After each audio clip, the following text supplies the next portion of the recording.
Cuando Canserbero fue encontrado sin vida salieron dos versiones a tratar de explicarlo. La oficial y la que decidió sospechar de las misteriosas circunstancias en las que fue encontrado. La versión oficial fue que tuvo un quiebre psicótico, atacó a su manager con un cuchillo y después saltó de una ventana. Esto reforzado por ciertas letras de sus canciones donde parecía que existía otro lado perturbado dentro de su mente. Sin embargo, la gente comenzó a encontrar inconsistencias en esta historia, lo que comenzó a generar una ola de teorías para explicar su fallecimiento. Pensaban que por su dura crítica al gobierno venezolano fue perseguido y acabado por el Estado. Pero después de años, el caso se reabrió y dos personas clave en la historia confesaron lo que pasó el día en el que el rapero murió, dando como resultado una historia aún más perturbadora de lo que en un principio se creía. Esto, junto con lo que está escrito en su tumba, nos puede dar una imagen más clara de lo que Tyron intentó dejar en el mundo antes de irse de él. Pero la historia no comienza aquí.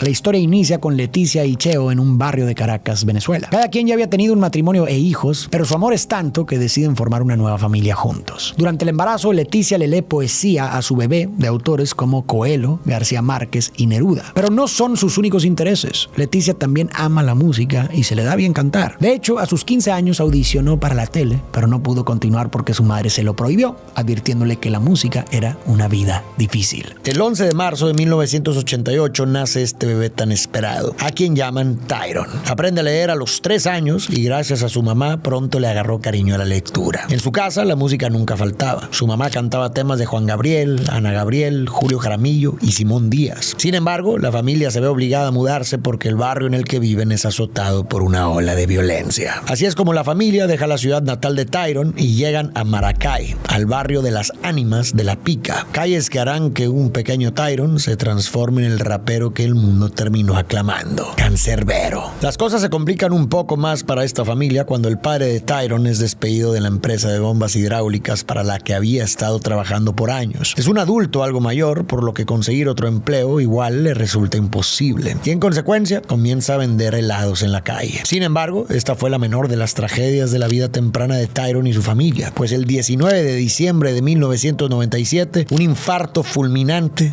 le arrebata la vida a la madre del pequeño Tyron. Con apenas 9 años, Tyron no llora en el velorio. En lugar de eso, consuela a sus hermanas y se quedaba mirando a su madre, intentando procesar por primera vez qué significaban la vida y la muerte. Después del fallecimiento de Leticia, las hermanas de Tyron inmediatamente asumen un rol más central en su vida y su crianza, y tiempo después se les une Rosalba, la nueva mujer de Cheo, pero el espacio que deja su madre es un profundo vacío. Alrededor de los 11 años, Tyron decide que intentará adentrarse al mundo de la música. Inicia un grupo con su amigo del barrio apodado Black Kamikaze. A este grupo lo llaman Códigos de Barrio. En un principio, la música de Tyron no es precisamente rap, sino que esta tiene bases principalmente en el reggaetón, el merengue y algo de hip hop. Sus letras son divertidas y simples, escritas nada más con el objetivo de entretener al público y sonar bien. Afortunadamente, esta dupla es invitada a un par de eventos en donde hacen y cantan una o dos canciones. Pero esta faceta dura poco. Rápidamente, Tyron se comienza a sentir atraído por géneros más oscuros y con mayor libertad de expresión, pues la muerte vuelve a rozarlo. Pero esta vez con Cyron, su medio hermano. A los 12 años,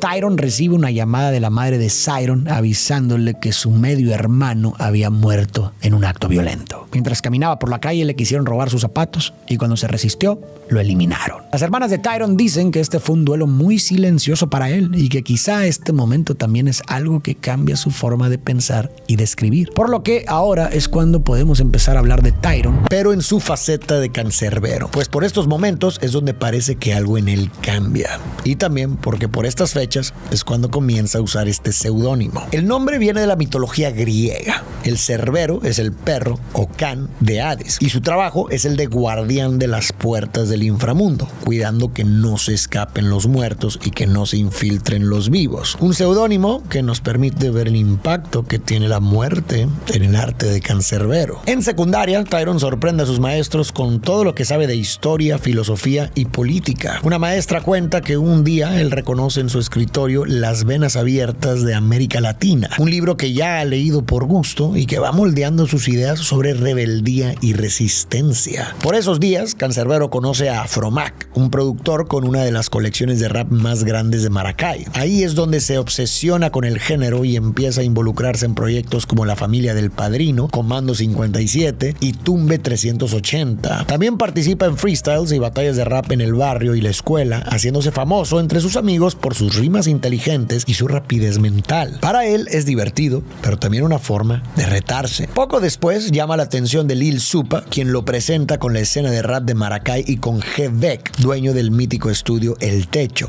montado en el baño de su azotea. Así Cancerbero entra al grupo Basico junto con Supa y otros raperos. Basico significa base y contenido y marca el inicio real de su carrera. Su participación en Basico en 2006 y el disco con Supa en 2007, Can Masú Índigos, dan a conocer su nombre en la escena venezolana, con letras que critican al poder desde la realidad del barrio. Con estos proyectos, el público comienza a notar que Cancerbero es un rapero que tiene algo importante que decir. Logran sonar en Caracas, los invitan a shows y se ganan nuevos fans en la capital, aunque Cancerbero aún no es un grande. En esa época también participa en una batalla de gallos de Red Bull, donde muestra gran habilidad, pero pierde en la primera ronda. Aunque Cancerbero ya es conocido en el barrio por sus freestyles, empieza a tomar otras decisiones y a dividir su tiempo. Ese año se mete a estudiar Derecho y consigue trabajo en un restaurante de pollo frito, luego en Venirauto, donde trabaja como traductor de inglés. Sube su música gratis a internet y los pocos shows que tiene no le alcanzan para vivir, así que el trabajo en Venirauto le ayuda a independizarse de su padre, con quien ya había estado teniendo algunos roces por no entender su pasión. Aunque a causa del estudio y los trabajos le queda muy poco tiempo para el rap, Tyron consigue hacerse un espacio para seguir sus metas artísticas. Y en 2008 publica Nuestra Doctrina No Es Un Dogma, es una guía para la acción. Su primer mixtape completamente solista. Este disco tiene varias canciones destacadas donde podemos ver su marcado estilo de crítica social. En Guía para la Acción, Cancerbero canta: debemos conocer las leyes, saber quiénes quieren mejoras y quiénes quieren ser reyes. En Cambiate dice: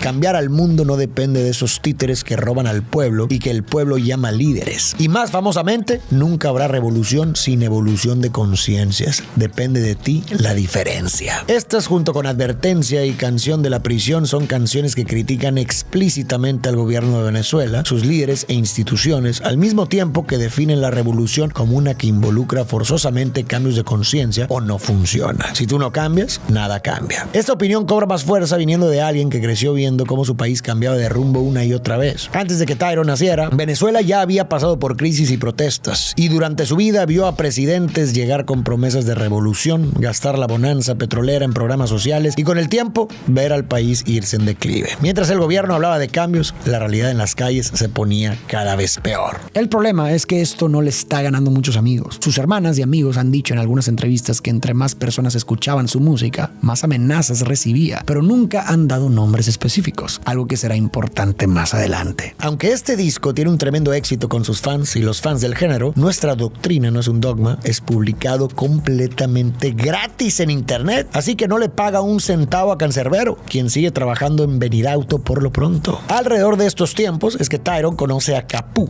un productor de beats con quien empieza a colaborar para su próximo disco. Tienen una dinámica que consiste en que el productor le manda música y Cancerbero va después del trabajo al techo a trabajar sus rimas. Pero desgraciadamente, entre 2009 y 2010, Venezuela es sacudida por 4 terremotos de más de 5 puntos en la escala de Richter, 3 de los cuales golpearon el estado de Aragua, en donde está Maracay, y aunque en ninguno hubo fallecidos, Cancerbero bromeaba con Capú y G-Beck sobre dejar la vida en este disco, porque en cualquier momento podrían quedar sepultados bajo escombros. En este contexto, en el 2010 se publica Vida, el primer álbum de Cancerbero, un disco hecho para la gente, que alienta a la superación personal, a la colaboración humana y que demuestra que dentro de esos ojos verdes hay un alma que tiene muchos sentimientos por expresar. La portada original de este disco es un collage de fotos de Tyron con sus amigos, familia y demás aspectos que conforman su ser. Vida tiene quizá una de las canciones más populares de Cancerbero, Pensando en Ti, además de su canción favorita de cantar en vivo, Y la Felicidad Que, junto con una canción que nunca cantó en vivo, Ley de Hielo. Pensando en Ti es una canción de amor que muestra lo profundo de los sentimientos de alguien como Tyron, igual que Ley de Hielo, una dolorosa oda a su madre difunta, en donde canta como un niño que no entiende que su mamá se ha ido. Perdón por desearte la muerte, aquella vez que en un regaño me pellizcaste muy fuerte. Prometo hacer mis tareas y obedecerte, pero no me asustes más. ¿Dónde estás? Deja de esconderte. Y La Felicidad Que tiene un mensaje sobre desapego a los bienes materiales y rechaza la idea de que conseguirlos es sinónimo de felicidad, subrayando la importancia del amor en la ecuación. Y por cierto, las críticas al gobierno no se detienen ni un poquito. En este momento, Chávez está en su segundo término, para el cual tuvo que modificar la Constitución, y a Tyron no lo convencen sus métodos ni cambios. Por eso es que en Aceptas canta. Y es que nos ayuden los angelitos, lo dudo. Que nos ayuden estos gobiernos, lo dudo. Por eso les propongo cambiar el futuro. Nosotros, pueblo,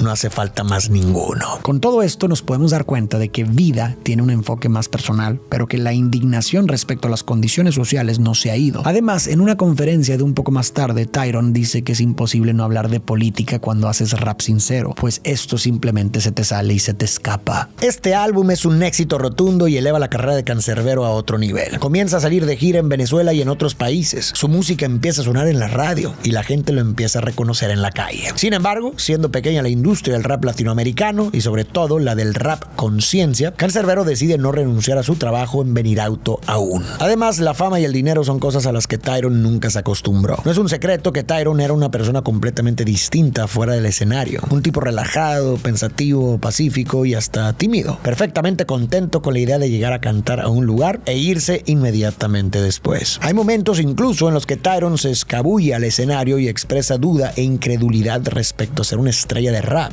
Otra cosa que sucede alrededor de estos tiempos, en 2011, es que Canserbero lanza un sencillo llamado Tripolar, en donde rapea. Yo escucho voces en mi cabeza todo el tiempo, compitiendo entre ellas, afectando cómo me siento. Y otro del mismo año llamado Na, donde dice: muchos dicen que estoy loco, y tal vez un poco. A veces pienso, tengo un mecanismo inmenso dentro del coco. La doctora dice que me deben medicar. Dentro del repertorio de Tyron hay varias otras letras así, lo que hace que algunas personas duden de la estabilidad mental del cantante. Además, se daría a conocer que Canserbero vivió cerca de un año sin espejos en su casa, y se sabe que los problemas de identidad en las personas muchas veces se traducen en repulsión por su reflejo, por la dificultad de distinguirse o aceptar lo que ven en él. Esto para nada es un diagnóstico, pero alimentará la versión oficial que explicará su muerte, así que tenlo en mente. Mientras atiende a los shows que puede, Tyron sigue con sus estudios y su trabajo en Venirauto, pues de momento no percibe su carrera como algo demasiado sólido. No obstante, esto está a punto de cambiar con su siguiente disco, al que llamará Muerte. Este disco es considerado el magnum opus de Canserbero y una de las mejores obras del rap habla hispano. Se produce igual que todos, en el techo, y muchas veces a altas horas de la madrugada, que son las únicas que Tyron tiene disponibles debido a su horario laboral. Muerte, como es de esperarse, es un disco mucho más oscuro que Vida. Aquí Canserbero confronta de frente a la muerte, el concepto que lo ha estado persiguiendo y atormentando desde su infancia. Y también da rienda suelta a su rabia, pesimismo y hostilidad de una forma que no había hecho antes. Tenemos, por ejemplo, Maquiavélico, otra canción de amor, pero esta vez de un amor que ya acabó. Mundo de Piedra o Llovía, que cuentan historias de familias destruidas por el crimen, la venganza y la adicción. O Jeremías 17:5, una canción que le puedes dedicar a tu enemigo mortal. También juega en varias canciones con la idea de que la muerte finalmente lo alcanza a él.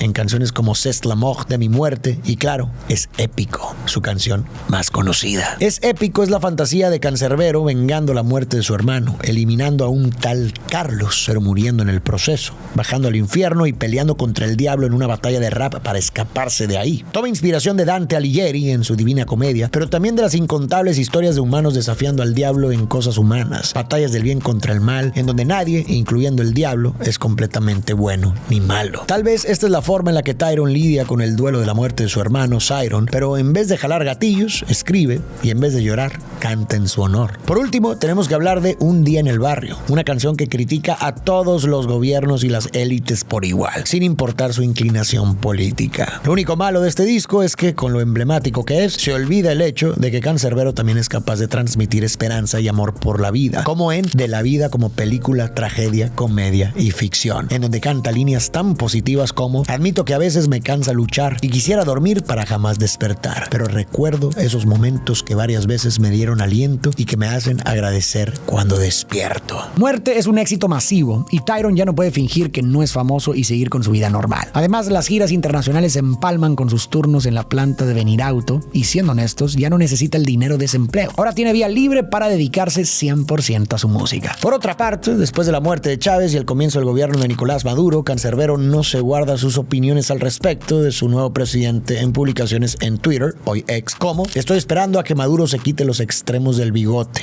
no falta nada. Después de esto se va de gira con un disco llamado Apa y Can del 2013 y posteriormente Canserbero se va a vivir huir a España. Algunos creen que es porque había estado recibiendo amenazas más serias y también porque su país estaba atravesando uno de sus peores momentos. Además, físicamente Tyrone también se ve distinto. En esta entrevista del 2013 se nota cansado, quizás un poco deprimido y más delgado, igual que en esta otra entrevista que fue grabada durante su tiempo en Europa. Quizá sabía algo que no debía, pero lo más probable es que Tyrone solo estuviera abrumado con la fama y el dinero, aprendiendo a lidiar con gente que se le acercaba por interés y a reconocer a quienes no le convenía tener cerca. No mucho después, Cancerbero regresa a Venezuela con planes de grabar mucha música nueva, incluido un álbum que, según quienes hablaron con él, se llamaría Gurrufío. Es posible que en este disco colaborara con Carlos Molnar, su manager desde hace un tiempo, quien por cierto está casado con una mujer llamada Natalia, pero digamos que entre Molnar, Natalia y Tyrone comenzaban a haber ciertos roces. Sin embargo, y tristemente, este álbum jamás vería la luz del día, debido a que un 20 de enero del 2015, Cancerbero es hallado muerto frente a un edificio departamental llamado Camino Real, en donde vivían Carlos Molnar y su esposa Natalia. Dentro del departamento del piso 10 se encuentra el cuerpo de Carlos apuñalado 17 veces, y la única testigo de los hechos es Natalia. Los medios de Maracay saben bien quién es Cancerbero, así que inmediatamente persiguen la noticia y reportan sus hallazgos, pues la policía de Aragua no da ninguna declaración concreta. Sin embargo, Guillermo, el hermano de Natalia, sí tiene mucho que decir y le da a los medios la historia que buscan. Según él, Tyrone sufría periódicamente de episodios de severa depresión y diversas otras crisis de salud mental, y por eso, como usualmente lo hacían, Molnar y Natalia lo dejaron quedarse en su departamento para que no estuviera solo. Luego, en algún punto de la noche, Molnar le dice a Natalia que Tyrone está alucinando, comportándose de manera extraña. Así que Natalia se pone a googlear qué hacer para ayudar a un individuo esquizofrénico mientras Molnar se va a hablar con él. Sin embargo, mientras Natalia investiga, empieza a escuchar un escándalo en la cocina, así que llama a la policía, pero es muy tarde. El escándalo resulta ser el asesinato de su esposo a manos de Tyrone, seguido de su autoeliminación,